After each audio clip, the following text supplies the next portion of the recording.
जय Shri Krishna students, electricity chapter में एक और सर्किट लेके आया हूं। ठीक है, सर्किट को सॉल्व करते हैं। सबसे पहला रूल क्या है? Mention the direction of the current positive to negative. ठीक है, पॉजिटिव टू नेगेटिव। पॉजिटिव ये रहा, मतलब करंट इधर ऐसे फ्लो होगा, इधर आके करंट दो पार्ट में डिवाइड हो रहा है, मतलब ये दोनों कैसे कनेक्टेड है? दो पार्ट में डिवाइड हो रहा है, मतलब ये दोनों पैरेलल कनेक्टेड है। फिर वापस इधर इकट्ठा होके इधर से निकलेगा। ठीक है, तो R2 और R3 पैरेलल में है, R2 एंड R3 पैरेलल में है। ठीक है, तो दोनों का इक्विवेलेंट रेजिस्टेंस समझ लीजिए कि R डैश लेते हैं, पैरेलल में है तो हम क्या लेंगे? 1/R dash is equal to 1/R2 plus 1/R3 parallel में है, मतलब रेसिप्रोकल लेना पड़ेगा। 1/R dash is equal to 1/R2 हमारा कितना है? 3 ओम। R3 हमारा कितना है? 6 ओम। ठीक है, तो 1/R dash is equal to 3 और 6 का एलसीएम क्या होगा? 6 होगा। 3 2 जा 6, 6 1 जा 6, मतलब 2 1 जा 2 प्लस 1 1 जा 1 होल अपॉन 6।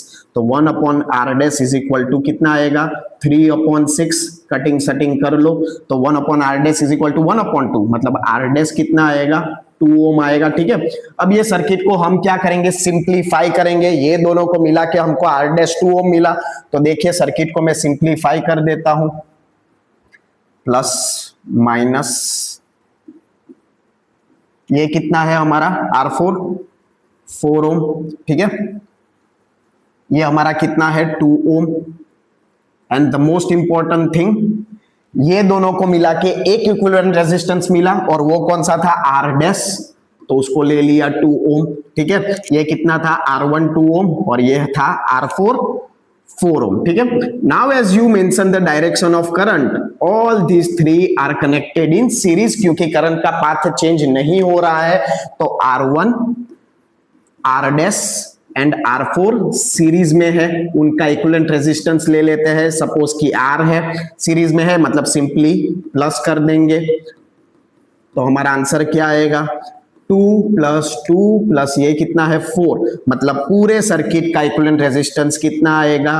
8 ओम। अगर यहीं तक पूछा है तो खत्म हो गया, लेकिन हमको टोटल करंट फाइंड करना है, तो उसके लिए हम क्या यूज करेंगे? ओम्स लॉ यूज करेंगे। क्या यूज करेंगे? Ohm's law. ओम्स लॉ क्या कहता है? V = IR।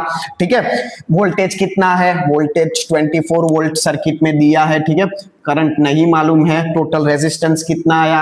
8, तो मतलब करंट पूरे सर्किट में से 24 वोल्ट बैटरी में से कितना करंट निकलेगा? 8 3 जा 24, मतलब करंट 3 एम्पियर निकलेगा। यस और नो? नाउ ये दोनों सीरीज में है, R1 एंड R4 सीरीज में है। यस और नो? R1 R4 सीरीज में है, तो सीरीज में हमको मालूम है कि करंट सेम मिलता है। करंट सीरीज कनेक्शन में क्या होता है? सेम होता है, मतलब R1 को भी कितना करंट मिलेगा? 3 एम्पियर करंट मिलेगा, और R4 को भी कितना करंट मिलेगा? 3 एम्पियर करंट ही मिलेगा। लेकिन दोनों सीरीज में है तो उन लोग को वोल्टेज अलग मिलेगा, तो कितना वोल्टेज मिलेगा वो हम फाइंड करते हैं। फॉर्मूला क्या यूज करेंगे? V = IR। अगर R1 का वोल्टेज फाइंड करना है तो V1 = IR1। V1 = करंट कितना है? 3, और R1 रेजिस्टेंस कितना है? 2, मतलब 3 2 जा 6 वोल्ट। इसको कितना वोल्ट मिलेगा? 6 वोल्ट मिलेगा। और R4 को कितना वोल्ट मिलेगा? Again the same formula, V = IR। R4 का फाइंड करना है, मतलब V4, करंट तो सेम ही मिलेगा 3, रेजिस्टेंस R4 कितना है? 4, मतलब इसको कितना वोल्ट मिलेगा? 4 3 जा 12 वोल्ट मिलेगा। मतलब 24 वोल्ट में से 6 और 12 18 वोल्ट निकल गए, तो बचे कितने? 6 वोल्ट। तो ये दोनों को कितना वोल्ट मिलेगा? 6 वोल्ट मिलेगा, और दोनों पैरेलल कनेक्टेड है, तो मतलब दोनों को वोल्टेज सेम ही मिलेगा। इसको भी 6 वोल्ट मिलेगा, इसको भी 6 वोल्ट मिलेगा, लेकिन दोनों पैरेलल कनेक्टेड है तो दोनों को करंट अलग मिलेगा। तो वो करंट कितना होगा? कमेंट में आंसर जरूर बताना, और डू लाइक शेयर सब्सक्राइब।